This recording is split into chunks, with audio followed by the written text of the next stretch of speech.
The air in Madison Square Garden crackled. This was not just another game. This was Game 1. The Eastern Conference Finals. The New York Knicks, hungry for glory. The Indiana Pacers, young and fearless. The stakes, immense. A trip to the NBA Finals hung in the balance. The crowd, a sea of blue and orange, was a roaring beast. Madison Square Garden has witnessed so much basketball history. On this night, May 21, 2025, another chapter was about to be written. The energy was palpable. The Knicks, riding home court momentum, looked to assert their dominance early. The Pacers, however, had other plans. They came to play. They came to win. A classic rivalry rekindled. Two teams with contrasting styles yet sharing a common goal. The Knicks with their gritty defense. The Pacers with their lightning pace. It was a matchup that promised drama and unforgettable moments. From the opening tip, the intensity was off the charts. Players dove for loose balls, bodies collided in the paint. The stage was set for an opening game that would exceed all expectations. The game seemed to be slipping away from Indiana. Deep into the fourth quarter, the Knicks held a commanding lead. They were up 113-98. Only 5 minutes remained on the clock. The Garden was rocking. The Knicks fans could taste victory, but the Pacers refused to surrender. They dug deep, searching for a spark. Then came Aaron Nesmith. He caught fire, absolutely unconscious from beyond the arc. Nesmith, known for his defense, transformed into an offensive inferno.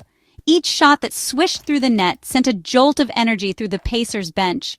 The Knicks' once comfortable lead began to evaporate. The pressure started to shift. The Pacers intensified their defensive pressure. The comeback was stunning in its speed and ferocity. Nesmith was the catalyst. His shooting opened up the floor. The Pacers were relentless in their pursuit. Turnovers plagued New York. Missed free throws added to their woes. The Pacers were making the impossible seem possible. The tension in Madison Square Garden became almost unbearable. The final seconds of regulation were pure chaos. The Pacers, having erased that massive deficit, found themselves trailing 125-123. Only 7.3 seconds remained. The ball was in TyreseHaliburton's hands. Everyone in the arena knew where it was going. The Knicks' defense swarmed him. Haliburton, cool under pressure, dribbled to his spot. He rose up from the top of the key. The buzzer sounded as the ball left his fingertips. Time stood still. The fate of Game 1 hung in the air. The shot arced towards the basket. It hit the back of the rim. A groan went through the crowd, but then, magic. The ball bounced straight up, impossibly high. It seemed to hang there for an eternity. Then softly, it dropped through the net. Pandemonium.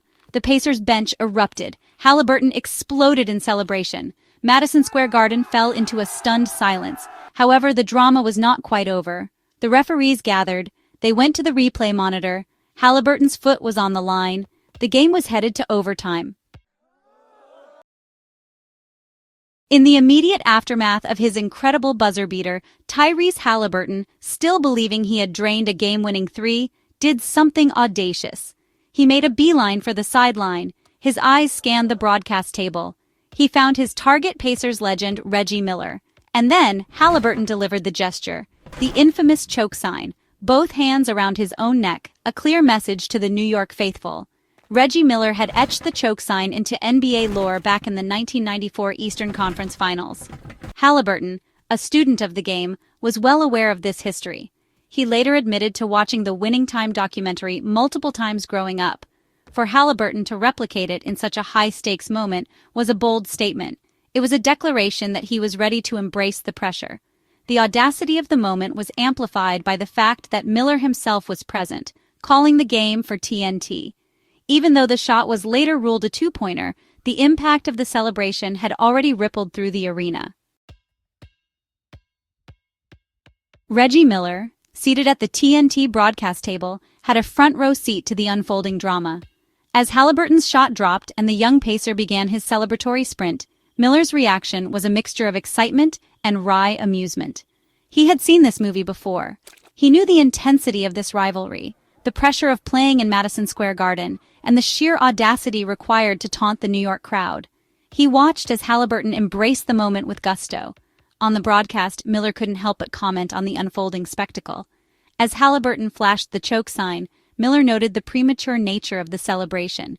Yet, there was an undeniable appreciation in his voice. The kind bounce, the choke sign. "We're getting it all here in Game 1, Miller exclaimed. He understood the passion, the desire to make a statement. For Reggie Miller, seeing Haliburton not only hit a clutch shot, but also embrace the historical significance of the moment, must have been a powerful experience. He had inspired a new generation of players.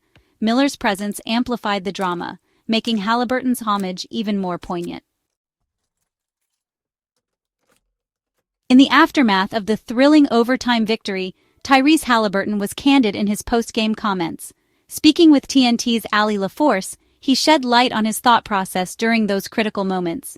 Regarding the now-famous choke sign, Haliburton admitted, "Everybody's been wanting me to do it. I was going to hold it for the right time. It felt appropriate." That feeling, of course, stemmed from his belief that his buzzer beater was a three-pointer that had won the game in regulation. He then added a humorous caveat. And then, it went to overtime. The realization that his heroic shot had only tied the game, not won it, clearly changed his perspective on the timing of his celebration. "If I knew it was a 2, I would not have done it," Haliburton confessed. "I might have wasted it." Despite the slight miscalculation, Haliburton's intent was clear. He wanted to create his own iconic moment. He spoke about growing up watching documentaries about the Pacers of the 1990s. "It's a lot of fun to be a Pacer and understand the history of the organization." Pacers coach Rick Carlisle offered his unequivocal support for TyreseHaliburton's actions, including the controversial choke sign. In the high-pressure environment of the Eastern Conference Finals, Carlisle's calm demeanor and unwavering belief in his players have been crucial. When asked about Haliburton's celebration, Carlisle simply stated, "Tyrese has earned the right to do whatever he wants." This was a powerful endorsement, reflecting the immense trust and respect the coach has for his young superstar. Carlisle's backing is indicative of the strong culture and camaraderie within this Pacers team.